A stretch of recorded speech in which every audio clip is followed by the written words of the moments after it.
Introduce Barbara Kline of White House Nannies.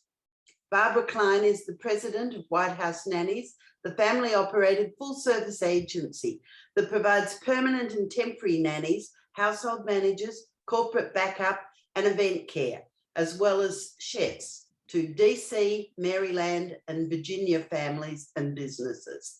Barbara has survived 6 presidential administrations since opening her agency in 1985, starting with President Ronald Reagan. She feels strongly that children should not be held accountable for their parents' political preferences and deserve only the best childcare available.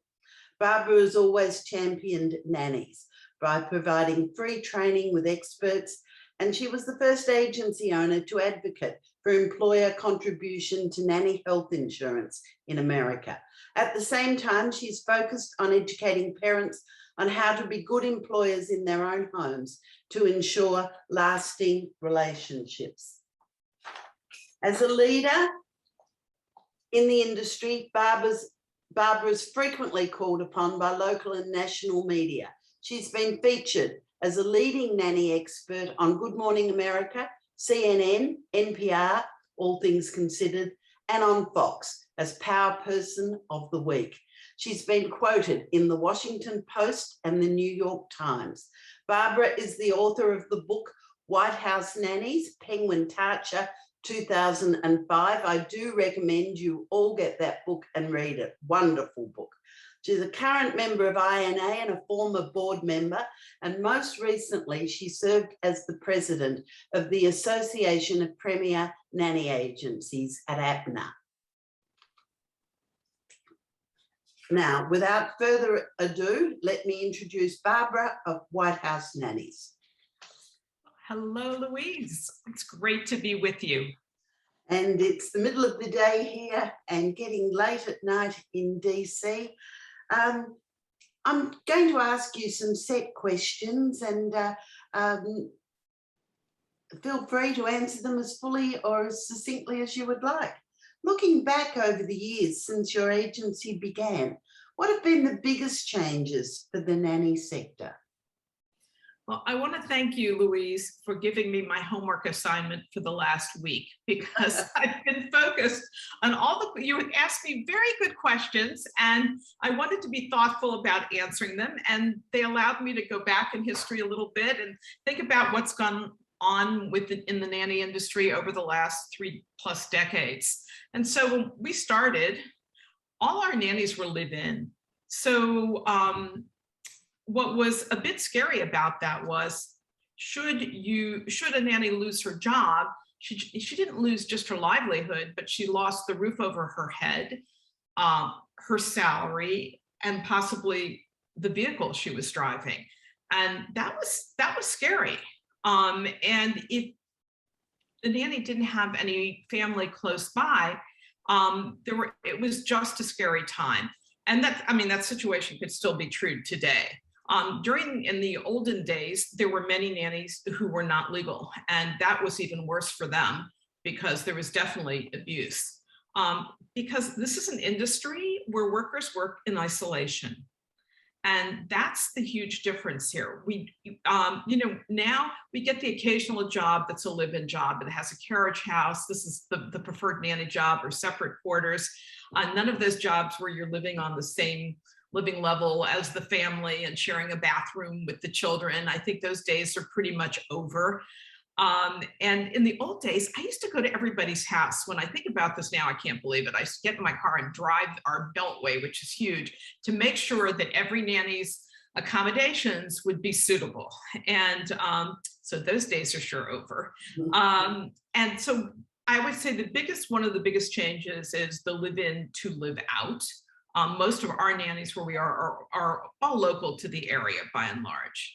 And then the really big thing is, how do nannies find their jobs? So in the old days, there was an ad in the paper, came out on Wednesdays. We knew what day was going to be busy because that's the day that the nanny ads were in. And that's how people found their nannies, through the newspaper. So the advent of the internet has just changed everything, just drastically. And I think the word of mouth is very strong, but now nannies can go online and they can see jobs posted and pick and choose the ones that they think are most interesting to them. And they talk to their nanny friends through Facebook groups. What's happened is there's just much more community. And look what we're doing in this chat.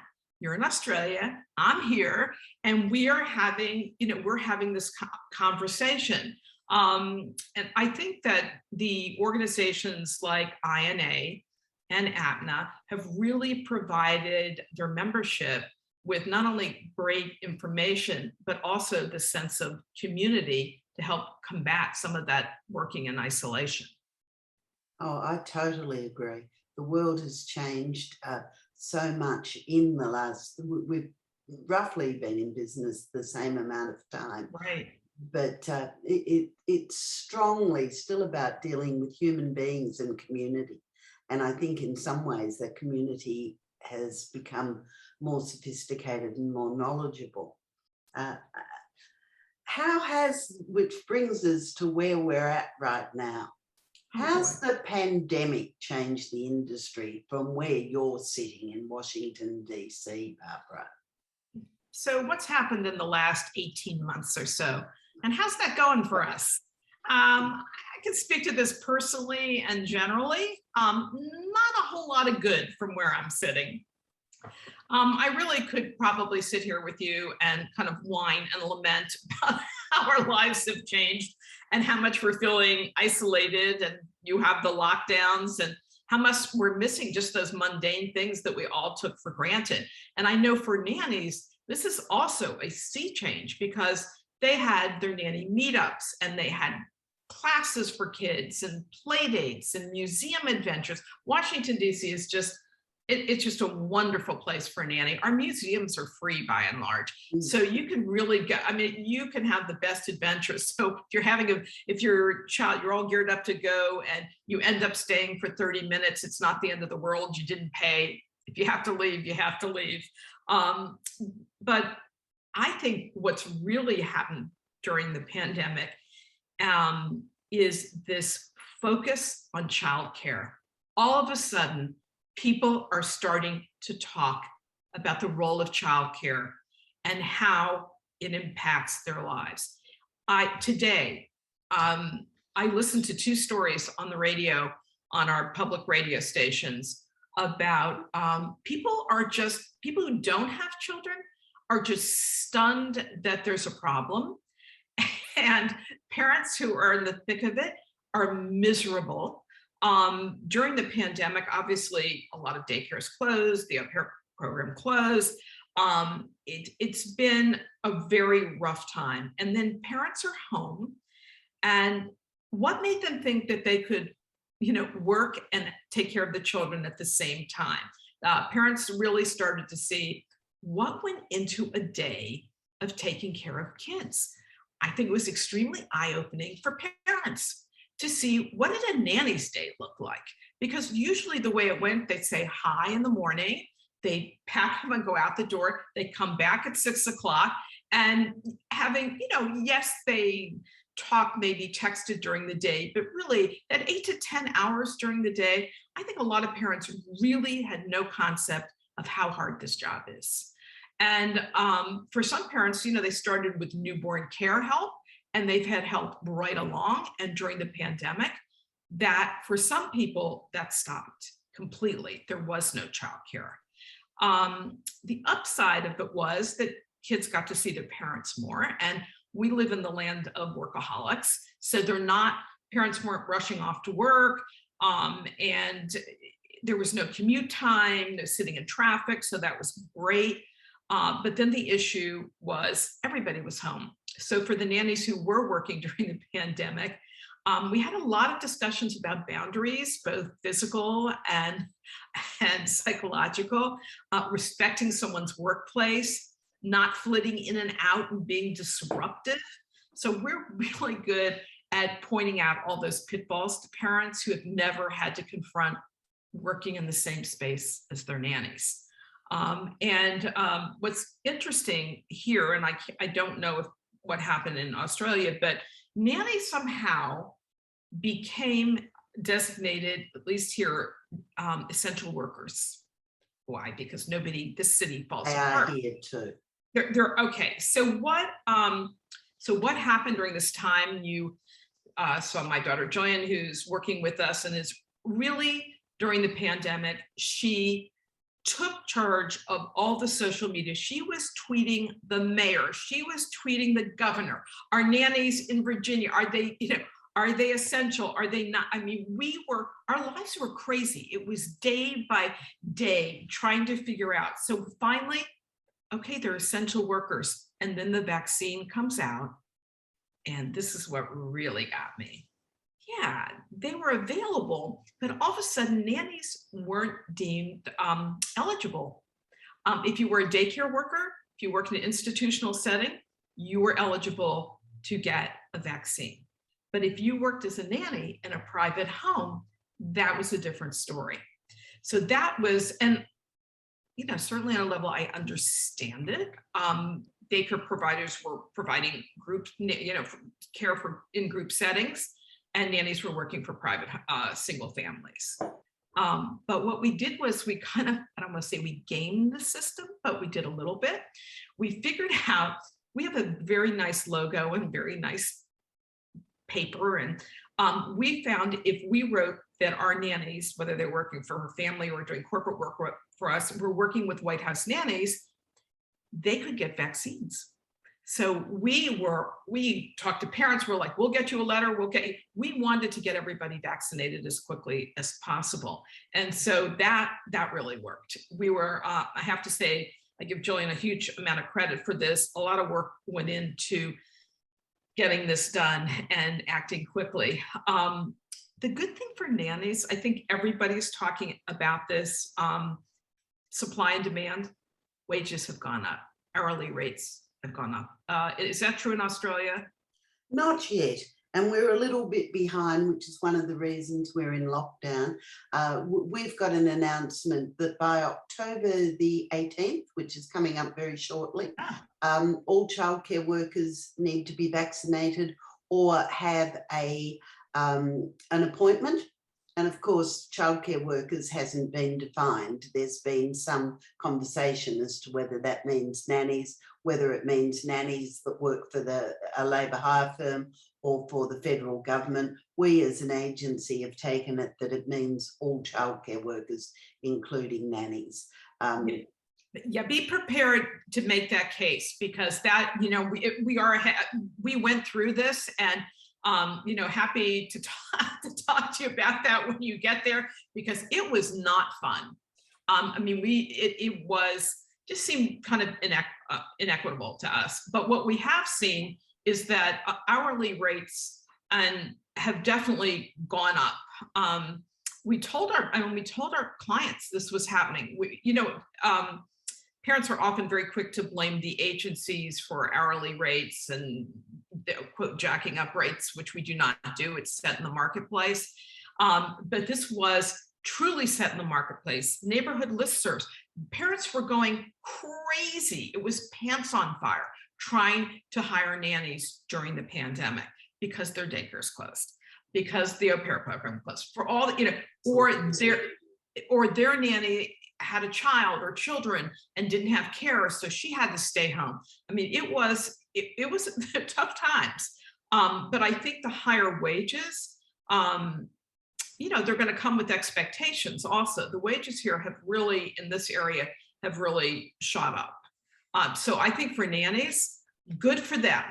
I'm happy to see people being paid for what they do well.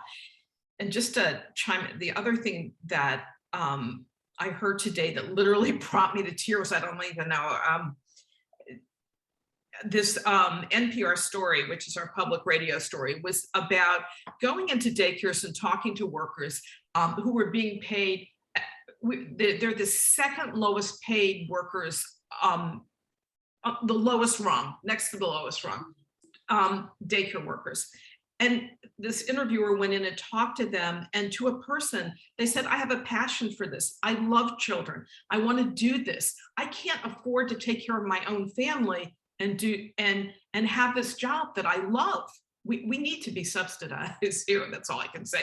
But for our nannies, generally, they're in a very good position. I mean, it is. Go ahead. Sorry, I was going to say it is supply and demand. Look, it would take forever to talk about the difference between American wages and Australian wages. I'll stick my neck out and say the big battle in Australia is between nannies being paid legally to award and being paid what I think you call under the table, which always amuses me. We call that cash in hand. But yes, wages will rise, and there is a knowledge and an appreciation of childcare workers in the home, nanny educators, that there wasn't there before the pandemic. Very, very clever clients have always realised that you treat the person who looks after your child like gold. But a lot of the, well, I may as well not go to work if I have to pay those award wages. You know, my girlfriend's got a cash in hand nanny from down the road. That is changing, and I hope it's changing forever. I think that is what you're saying is, it's partly competitiveness. We will pay more because we have to have a nanny. But I think there's a growing appreciation of what it is that we literally brought me to tears.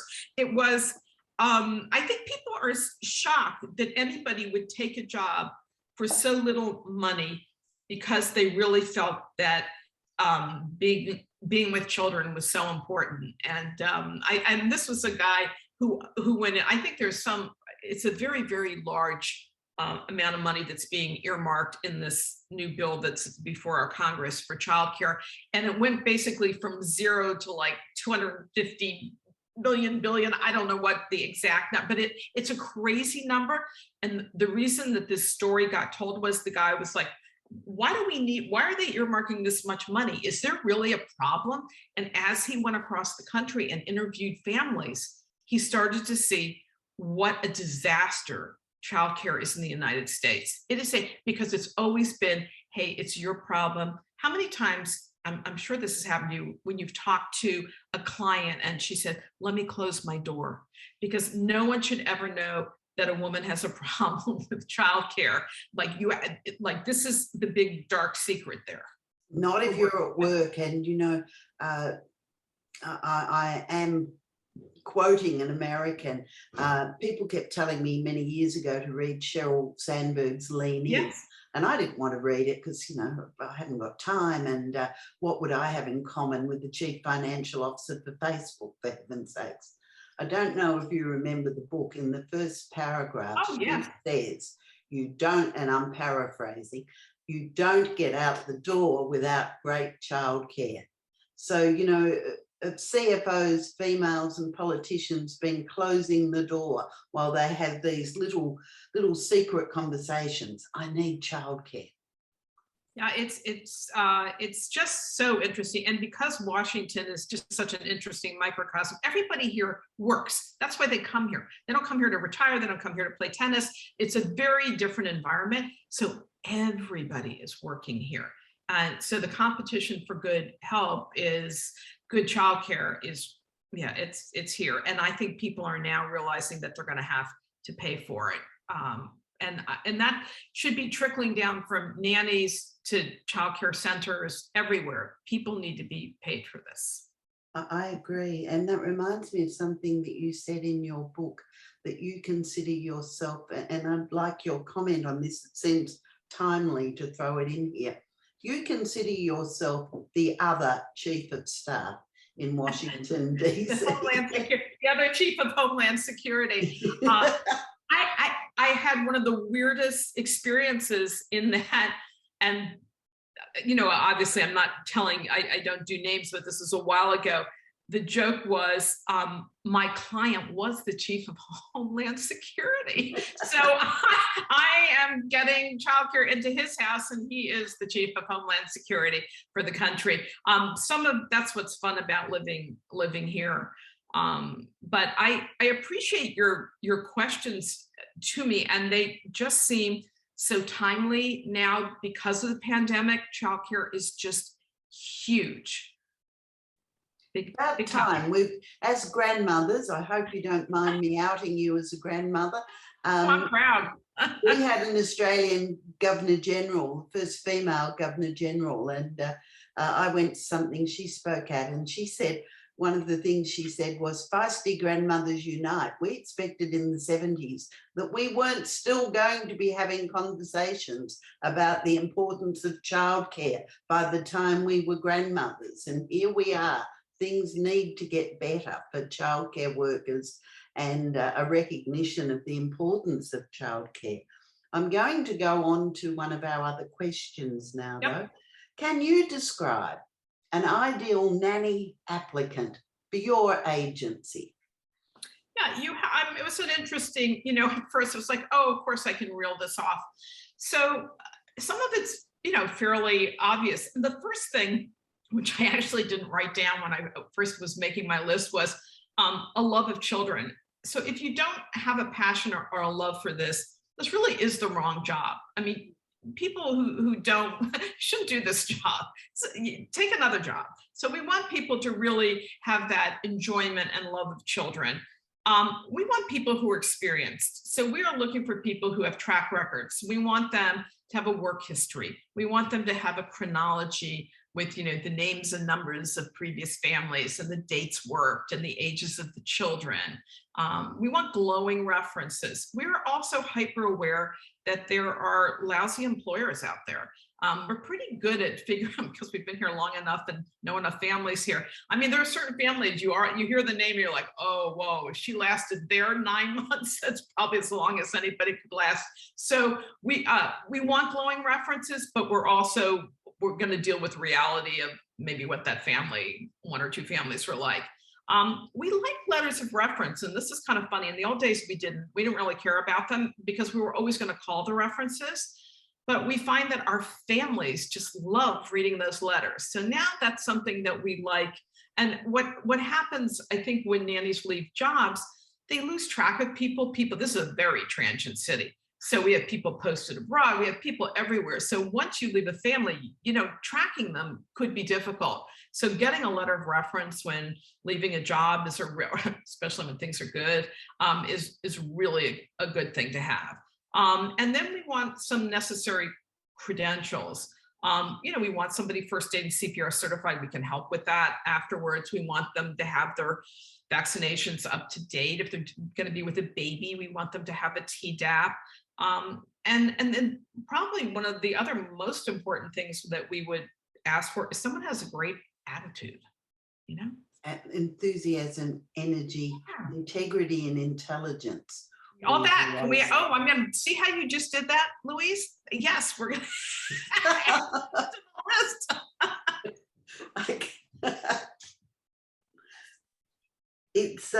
I'm interested in the letters of reference. That is something that we've seen go by the wayside and haven't been pushing it, but you're absolutely right. We used to make little videos for International Nanny Recognition Week where the families would make a special video for the nanny and we'd all go out for dinner and we'd show those videos. And nice. There were many a tear wiped on those nights. The major thing was how much the families and the children enjoyed doing it. So we might go back to letters of reference. People, I don't want, people have X amount of time. I don't want to say that, parents can be lazy, but but they are sometimes with this process. And sometimes they'll read the letter and something in that letter will just spread. Now, there is the flip side of this where we have had nannies in jobs for 10 years, sometimes 15 years, and we'll get a letter that has 5 lines. And I'm thinking, this woman enabled you to have your career and you can only give her 5 lines. So, it's sometimes the letters aren't as good as we would want. And other times, to your point, they make us cry. So, I like the letters. I like. Okay. What does a nanny need to do, though, to stand out as a great nanny? I can think of a couple of examples, but I really want to hear what you think. Well, I can't wait. Yours are going to be better than mine, Louise. We could have a competition here. So, I honestly, we're a good duo here. I mean, we've interviewed a lot of nannies. So I'm going to go back to great attitude to start. And I'm going to use a word that used to be a code word I'm going to use the word flexibility because when prospective employers use it, for me, it's code for I need this nanny to be available when I need her. And we're like, no, that kind of flexibility. And no, I don't want anybody working 12 hours a day. But when I say flexible, I mean, if you want to work in a certain area, could you please widen your radius by a mile or two? I mean, we just spoke with the nanny this week. I said she wants to work within the radius of a radius of a rash. Like, I don't know if I can find that job right in the middle of that rash. The other thing is, I think it's really important for the ideal candidate to come in and talk about what they can do, as opposed to many times nannies who are experienced will come in and give you the list of all the things that they don't want to do because they've done them before. And I get that. They feel, sometimes have been taken advantage of, but I think going in with that attitude of, here are the things actually I like to do and that I'm good at. So we like a good communicator. That's hugely key. Again, the great work history, the glowing references, and then there's that some kind of can-do positive outlook. Positivity is just a very, we see when people interview how important that positive outlook is. And now we have added to that the ability to get along with others. Over the years, I mean, there's certain nannies I know that I love that they like being with children. They really don't love adults as much. They love children. That's where they shine. Well, now the bad news is those pesky adults are home. So it's got to be, if we're all going to be in the same house for the next, however time, they have to be able to also get along with others. I think, again, this is that love of children is essential. And I think there is this kind of caregiving heart. I know we've talked about that over the years. The people who do this, they just have these caregiving hearts. They're just a separate, select group of people. The generosity of spirit. Whenever I ask that question about the great nanny, and this is really kind of shallow, but I remember when Shannon, my youngest, was a baby, and I worked from home, as I do again. But I put her on the ground. She'd just woken up. I went to make the nanny a cup of tea, which I found was always a good thing to do. And I looked over the kitchen, and what the nanny had done while I wasn't looking is she'd grabbed 5 oranges off the table and she was juggling them to make Shannon laugh on the ground. And I just thought it was brilliant. I mean, it turned out to be great. Hidden talents. Yeah, we'll call it hidden. Oh my gosh. It's funny, Louise, that you say that, and I know we're going to get through this, but my daughter went to a very nice private school here, and they taught her how to juggle. This is like craziness. And I am laughing because later in life, I mean, she can juggle, and it's just funny. Skill. It's a good skill. Okay, now what do you think? Let's turn the spotlight. We've said what we want from nannies. What do you think nannies need from agencies? Well, I have some I think I get this. We're good listeners. And so, but just best practices for nannies who work with an agency. Actually, I jumped ahead because I thought you were going to ask me what nannies want from agencies. But best practices for working with an agency. This is huge now, and you probably, being respectful of everybody's time. So if you have an interview scheduled, please don't cancel it last minute. Everybody has emergencies, but notify the agency as quickly as you can, because every appointment that's made with an office is taken seriously, and time is blocked for that one-on-one time with you, the candidate. And so very important. Also, we're all using technology now. So be ready with a Zoom or your FaceTime. Technology can fail any one of us at any given time. Give yourself a few minutes to set up. We've had a lot of interviews in cars. It's been tricky. The other thing is to make sure that your resume, your paperwork is all updated, and it'll make it a lot quicker.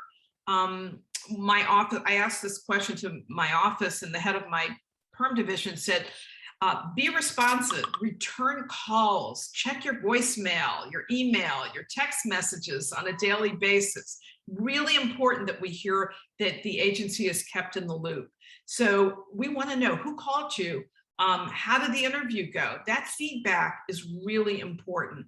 So being responsive, sharing information, that's how the agency is going to find the best fit for a nanny. Sharing impressions also helps us refine what works and what doesn't. It's a little like dating, you know, somebody, it could look like a good thing, but maybe it's not.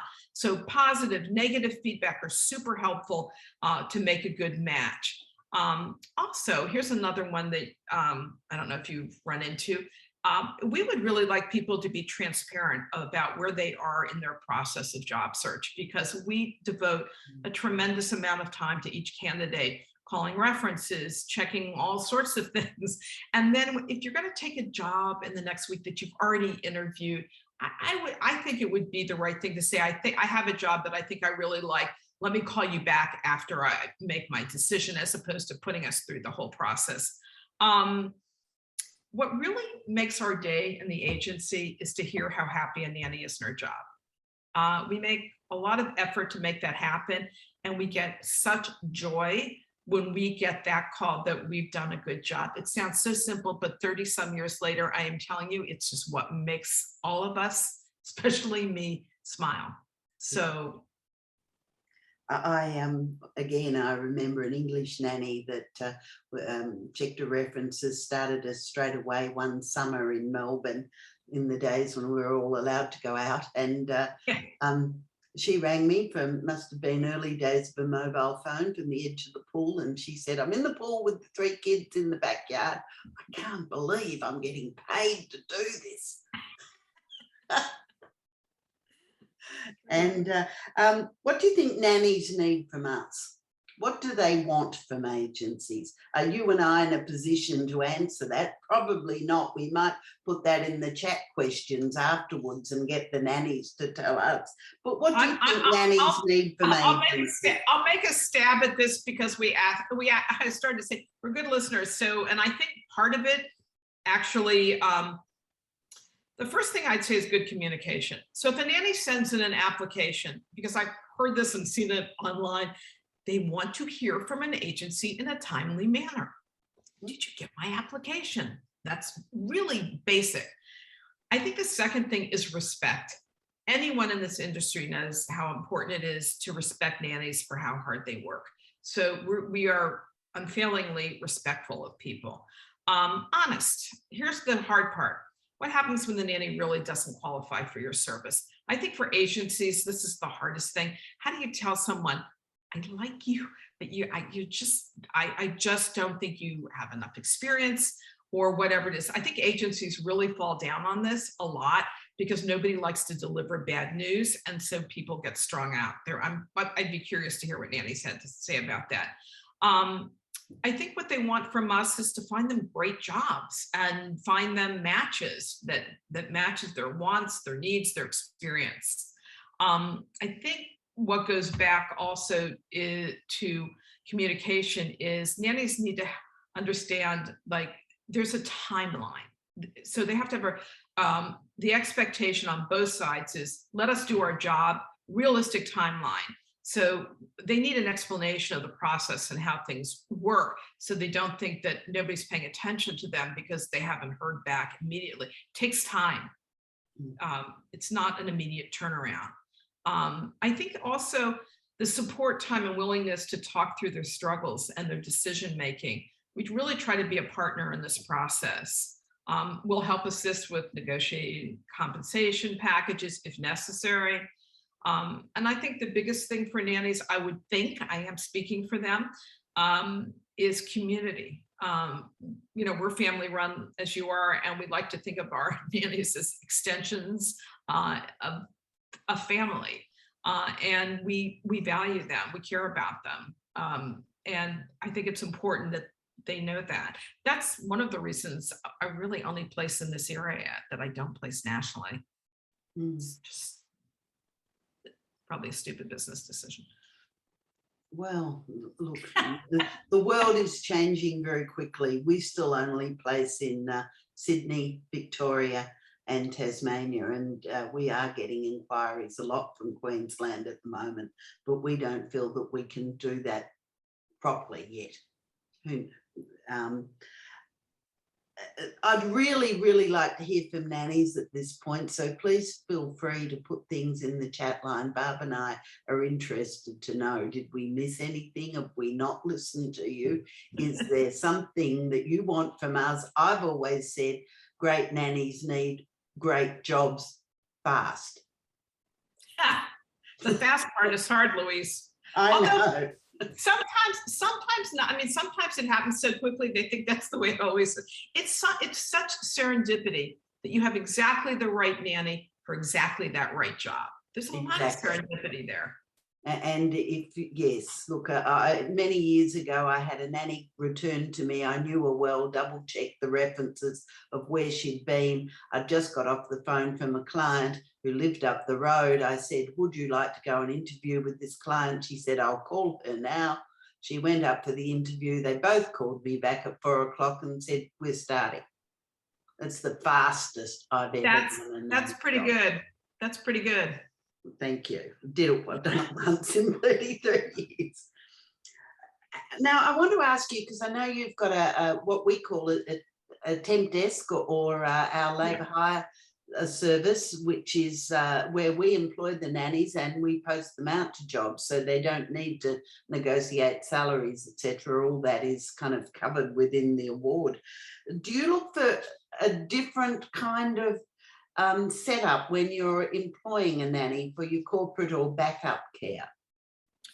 Well, it's interesting because when we started this, we didn't do any temps, and it was at an INA meeting in Arizona that some board members said, "You're great." It was Judy Merlin and Sharon Graff Riddell, and they said, "You don't do temp." It was 1996. I would go, "No, I can't do that." And at that point, my husband came into the business, and I'm like the macro person and he's the micro, and he got it all set up. And our temp business is actually larger than our perm business. Our temp business is the engine, is the growth engine. And same with you. And so for temp nannies, it's a little bit different in that, you know, they have bits and pieces of time. Most of ours, they don't all have, I mean, our favorite temps would have all day availability. We don't seem to find as many of those, but they have to be super flexible. Reliability is huge. You know, they're going in, they're going out. We have to know they're showing up. Commitment, even if it's for a small, sometimes they just commit to us for 6 months and work for us for 6 months. If you can't do it after that, that's fine. What we love is the word yes. When we say, can you take that job? And we say yes. So again, blowing references and really good communication skills, because they're going in and out of different homes. It takes a lot. I think it's much harder for me. I could never be a temp nanny. I mean, I could be a nanny, period, because I don't have the skill set, but I could temping is, you know, certain people love it. They like the variation. They like the flexibility. There are people, we had a very large temp service before the pandemic. And we are just trying to build that pool up again. So are we. That's where yes, this is very hard. And events, I think our nannies really love, we have events, we do weddings, we do corporate get-togethers. We have lots of fun things for them to do. So our temps usually really enjoy that because then they get to be with other nannies.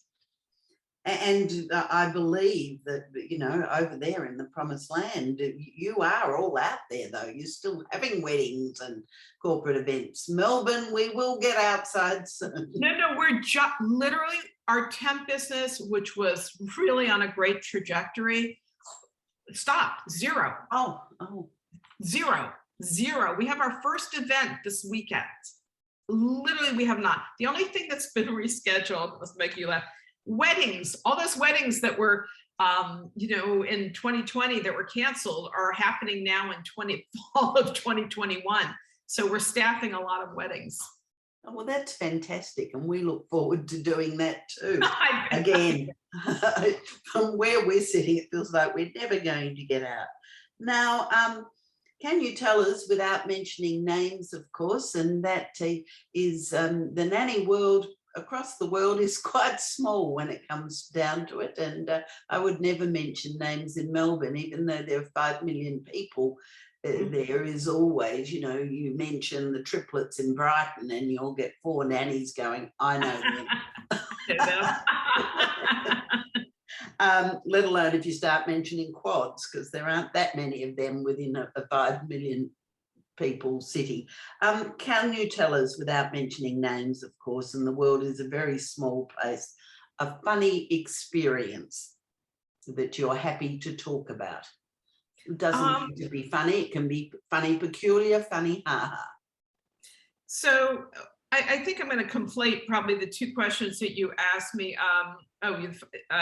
Yeah, these 2 questions. So when I wrote the book, it was optioned in Hollywood, which is quite a wonderful thing to happen. I was pinching myself. So there were studios that thought maybe they would do either TV or some kind of show. So I got to go out to Hollywood. This was super fun. I didn't know this. Yeah, this was super fun. But I was always saying to myself, but I'm not quitting my day job, because you never know. So, and so what happened was that all of TV and everything is all, it's all reality TV. And there's no way that anybody who lives and works here is going to allow anyone into their homes to film. No way, not happening. But what we have is, we have all the scripts. They don't have to have a writer. The scripts write themselves. Every day in the office, I'm like, oh my God, could a crew just come in here? Did you just hear that? We have hilarious things that go on just because we're here and the people that we deal with. So I will tell you this one story, and I actually don't even, I could even tell you who they are, but I don't have to. They were very prominent in politics, and one was of one party and one was of the other. So they were quite well known because they were always bickering, like they had, because they were from the different parties. So one had been in one White House, one was in the Clinton White House, one was in the Bush White House. And in any event, lovely to work with. And we got them their first nanny who stayed with them. A wonderful woman. She got breast cancer, she died. And then this woman came back to me and asked me for someone else. And we found her a younger nanny who probably needed to be a little more seasoned. So I want you to visualize this. So my client is sitting in the White House. She has, I believe, either Sadat or Ariel Sharon. She's got Sharon on one side, she's got King Abdullah on the other. I mean, she's literally sitting in this room. These are high stakes. This is Middle East peace. They are working through this. She looks down and she sees her nanny has called. And I will tell you, for all my powerful moms here, when their nannies call, they drop it. I mean, they care about their kids. And so she rushes out of the room to take the call because she's breathless. Why is she calling me? And the nanny said, hey, is it all right if I put my dry cleaning with your dry cleaning? Could I do that? She's like, what? Okay, she just left Middle East peace talks for, I mean, this was, but what's really crazy about this little story, which has always stayed with me, and we have laughed a lot about it because it's so visual. We just got an event request for a wedding, and we look at the name, and it's this client who doesn't live here anymore.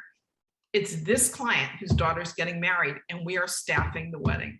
Oh, fantastic. So I love those stories. So this is generational. It's exciting. Yeah. So that was. I love that.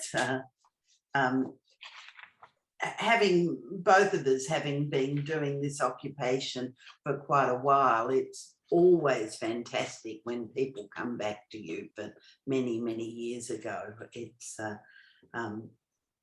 and I really, really take your point, Barbara, about people are always going to answer the nanny call when it comes down, and probably it might be a bit like Peter and the Wolf. I'm not so sure that client was going to answer the next time the nanny call.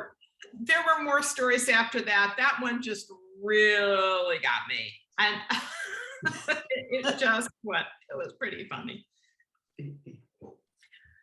Now, one of the stories I remember, and we may have a chance to quickly tell it now, your story about the goldfish that is written in your book, White House Nannies. Would you like to tell us that? Is that, I was trying to remember that. I didn't go back and look at the book. Was that the interview?